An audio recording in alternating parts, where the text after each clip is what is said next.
E aí, pessoal, tudo bem? Tranquilo? Então, vamos continuar com o nosso bloco de urgência e emergência. E agora nós vamos falar um pouco sobre o atendimento inicial ao politraumatizado, ao paciente de politrauma, né? Então, em primeiro lugar, o que é um politrauma? O que é um paciente politraumatizado? É um paciente que tem lesões em mais de dois órgãos, em mais de dois sistemas. Então, é um paciente politraumatizado, certo? E existe um protocolo, existe uma organização, uma padronização desse atendimento. Então, existe aí o XABCDE. Então, você sabe o que é o XABCDE do trauma? Antigamente, era apenas ABCDE, mas na última atualização do PHTLS, que é o atendimento, o suporte de vida pré-hospitalar no trauma, na sua última atualização, ela colocou essa letra X aí na frente, porque nós tínhamos apenas o A, B, C, D, E. Agora nós temos o X. Você sabe o que significa isso? Isso nada mais é do que uma padronização do atendimento a esses pacientes, ok? Onde X, o X, a letra X aí, ela tá aí representada para falarmos daquelas causas hemorrágicas, onde o paciente tem uma hemorragia de grande monta, né? Sei lá, o paciente amputou um membro e aquele sangue está saindo ali, uma hemorragia muito grande. Então ele é abordado agora na letra X, porque essa sequência ela é organizada de uma forma onde você analisa primeiro aquilo que primeiro mata o paciente, aquilo que primeiro tem a possibilidade de evoluir o paciente a óbito. Então, nesse caso, um sangramento de grande monta pode evoluir primeiro o paciente a óbito. Então, não deveria o C vir na frente, porque o C eu vou falar de circulação e controle de hemorragias. Mas nesse caso, eu estou falando de uma hemorragia grande, uma hemorragia de grande monta, né, que a gente fala. Então, o X, eu vou falar sobre hemorragias de grande monta, o A sobre as vias aéreas, o B de boa respiração, o C de circulação, o D da disfunção neurológica desses pacientes de politrauma e a letra E é a exposição desse paciente para um exame mais detalhado. Ok? Então, isso nada mais é do que uma padronização. Então, o XABCDE no trauma, no atendimento pré-hospitalar, é uma padronização do atendimento, onde nós categorizamos aqui aquilo que, primeiro, pode evoluir o paciente a óbito com mais gravidade, entendeu? Então, como eu falei, a avaliação primária, né, que antigamente era só A, B, C, D, E. Agora, no atendimento pré-hospitalar, entrou o X, que eu falo de uma hemorragia exsanguinante, o controle de um sangramento externo grave, sei lá, uma amputação de um membro, por exemplo, né, é uma causa de sangramento grave, uma hemorragia sanguinante. Então, a letra A entra o controle das vias aéreas e da coluna cervical, né? Então, sempre lembrar, qualquer paciente de trauma, qualquer paciente politraumatizado tem uma lesão em potencial na coluna cervical, onde qualquer dano ali pode levar o paciente a uma paraplegia, a uma tetraplegia ou até uma parada respiratória, porque nós sabemos que o centro da respiração, o bulbo respiratório, fica logo ali em cima da coluna cervical. Então, qualquer dano aí que for mal reparado, pode evoluir esse paciente a uma parada respiratória e, consequente, parada cardiorrespiratória. Então, a letra X é o controle dessa hemorragia, na letra A, o controle das vias aéreas, letra B, uma boa respiração, né, e ventilação, letra C, como eu falei, uma circulação, controle de uma hemorragia menor, aquelas feridas que têm um sangramento menor, podem ser avaliadas aqui. A letra D, o exame neurológico, né, e aqui vai entrar a escala de coma de Glasgow. Depois nós vamos falar um pouquinho dela. Eu quero até que vocês tragam para mim depois um trabalhinho sobre isso. Eu vou falar no final. Okay? No final do vídeo eu vou falar sobre a escala de coma de Glasgow e explicar para vocês o que eu quero que vocês tragam. Beleza? E na letra E, a exposição e o controle da hipotermia. Vamos detalhar agora item por item desses aqui para que a gente possa entender como que é feita uma avaliação primária, como que é feito um atendimento ao paciente politraumatizado, beleza? Então, avaliando item por item, nós vamos aqui falar da letra X, né? A letra X, no XABCDE, é o controle das hemorragias, como eu falei. A hemorragia é uma ferida sanguinante, né? A amputação de um membro, por exemplo, né? Onde aquele sangramento, se eu for primeiro tratar das vias aéreas, o paciente pode evoluir a óbito por choque hipovolêmico, como nós já falamos de choque lá atrás, lembram? Que o choque hipovolêmico é aquele choque onde o paciente perdeu sangue e ele não tem condições de ter uma boa perfusão de oxigênio, porque o sangue se perdeu, o sangue saiu dos vasos. Então eu preciso controlar essa hemorragia, né? Então, nesse caso do trauma, nesse caso eu posso fazer o uso do torniquete, né? Existem algumas situações em que eu não faço o uso do torniquete, como um acidente ofídico, por exemplo, um acidente por mordedura de cobras. Eu não uso o torniquete, né? Nós vamos aprender a usar o torniquete aqui na aula prática, mas no caso do trauma, de uma hemorragia ensanguinante, nós vamos aprender a usar o torniquete, nós vamos aprender quais as indicações corretas do torniquete, quanto tempo aquele membro pode ficar ali com aquele torniquete, ok? Então, o X é parar essas hemorragias. Nesse caso, pode ser feito torniquete e pode ser feito um curativo um curativo de compressão mesmo. Se conseguir parar o sangramento com curativo compressivo, é muito melhor que se faça do que o torniquete, né? Lá no PHTLS fala isso, que eu tenho essas duas opções, de fazer um curativo compressivo, coloca ali uma bandagem em cima, né? E envolva aquele membro ali, faça um curativo apertando aquela estrutura para que eu tente parar o sangramento. Se eu conseguir parar o sangramento com esse curativo compressivo, eu tenho vantagens sobre o torniquete. Caso eu não consiga, então eu lanço mão do uso do torniquete, nesse caso específico do trauma. Beleza? E aí nós voltamos para a letra A, né, do X, A, B, C, D, E. Então, a letra A fala das vias aéreas e proteção da coluna cervical. Então, você chegou lá no paciente, ele é vítima de politrauma, então já verifiquei a letra X, ele não tem nenhuma hemorragia, ou ele tem hemorragia e a equipe já conteve, então agora vias aéreas. Então as vias aéreas podem estar obstruídas ali, pode ter resto de estruturas ali, pode ter estrutura óssea, de repente uma estrutura dentária que o paciente usa, né, uma prótese dentária, enfim. Dependendo da ocorrência que ele tenha se envolvido, né, do tipo de trauma que ele tenha se envolvido, muitas vezes o paciente é vítima de trauma facial, né, e ele tem uma fratura de tábua óssea aqui da face, que dificulta a via aérea dele. Então, primeiro eu tenho que deixar as vias aéreas pérvias, porque é o que vai matar o paciente primeiro. Então, se o paciente não tem boa perfusão de ar, né, boa permeabilidade do ar aqui, ele não vai conseguir levar o oxigênio.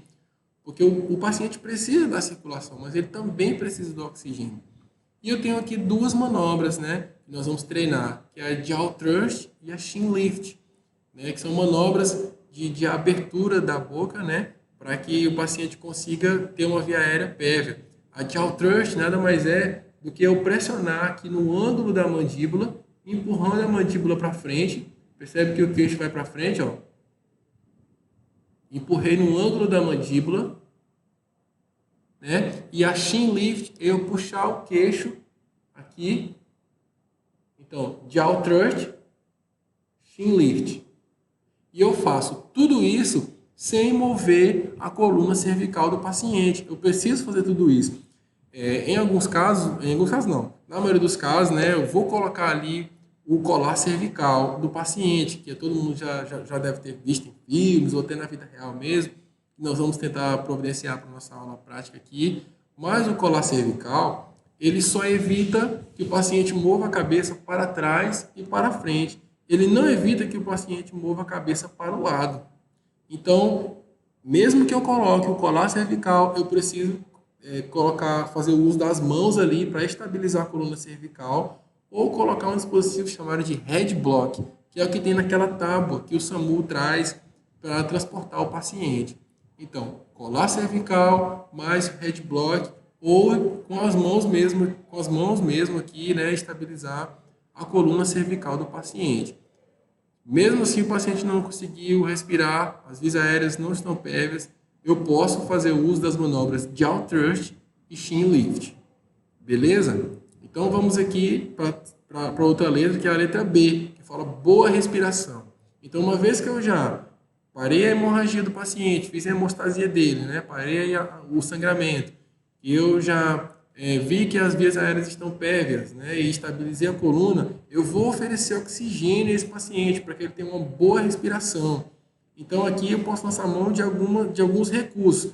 Aqui do dispositivo bolsa, válvula, máscara, que é o AMBU, né? Que é aquele instrumento, que é aquele balãozinho que você aperta, né? E oferece a respiração ali ao paciente, o oxigênio.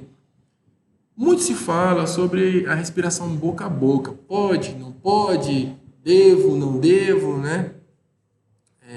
É o seguinte, a American Heart Association, junto com o PHTLS, tem feito uma campanha para que não se faça a respiração boca a boca, né? Pelo risco de outras doenças e tal. E também porque quando o paciente entra em parada cardiorrespiratória, ele precisa muito mais das compressões, ele se beneficia muito mais das compressões cardíacas do que da ventilação. Uma vez que eu faço a compressão cardíaca nele, que eu faço a compressão no tórax nele, eu causo uma pressão negativa, positiva dentro do tórax, e quando eu solto, que o tórax expande, faz uma pressão negativa e entra um pouco de ar. Só que alguns trabalhos mostram, nos últimos trabalhos principalmente mostram, que foram testados pacientes em que se fizeram respiração artificial e pacientes que se fizeram apenas a compressão. Os pacientes que fizeram a compressão tiveram menos aproveitamento do que os pacientes que fizeram a respiração. Então, claro, respiração é ideal. Então, se você está num ambiente familiar, se você conhece a pessoa, se a pessoa é seu amigo, você tem segurança para fazer aquele procedimento, você pode fazer. Existe um equipamento chamado de Pocket Mask, que é uma máscara pequena que você coloca na boca do paciente, né, e você não tem o contato da boca ali, mas e o fluxo do ar é unilateral. É do socorrista para o paciente, não o contrário, o ar não volta. É o Pocket Mask, né, que é chamado. Então, você tem que oferecer uma boa respiração, seja ela boca a boca, se você tem segurança para fazer, se você está no ambiente familiar e você é totalmente resguardado a não fazer se não quiser, ok? Mas pode lançar a mão do AMBU, né, que é o dispositivo bolsa, válvula, máscara. Então, para fornecer bom oxigênio, boa respiração, garantir uma boa troca gasosa que vai beneficiar o nosso paciente. Então, vias aéreas, né? Primeiro, controle da hemorragia no X. Letra A, vias aéreas. Letra B, boa respiração. Letra C, circulação.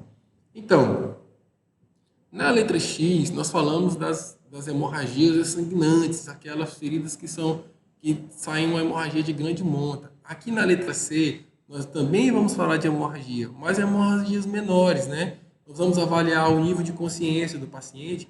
Para quê? Para saber, porque de repente o paciente pode estar chocado, o paciente pode ter perdido muito sangue e não está conseguindo levar oxigênio ao cérebro ali. Então, para isso, nós vamos ver o pulso, a pele, a pressão arterial. Tudo isso vai me falar se o paciente está em choque ou não, como nós falamos lá naquele primeiro vídeo lá, que é uma das causas de parada cardiorrespiratória, o choque.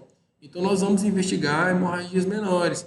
De repente, você não consegue ver nenhuma ferida sanguinante ali, né? Mas o paciente tem o nível de consciência diminuído, tem um pulso diminuído, tem a pele fria, a pele pegajosa, a pressão arterial está lá embaixo, certo? Então, você pode deduzir que ele está tendo uma hemorragia que você não está conseguindo ver.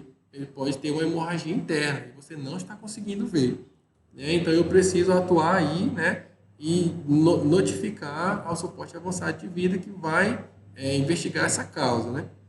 Então, a letra D, nós falamos de disfunção neurológica.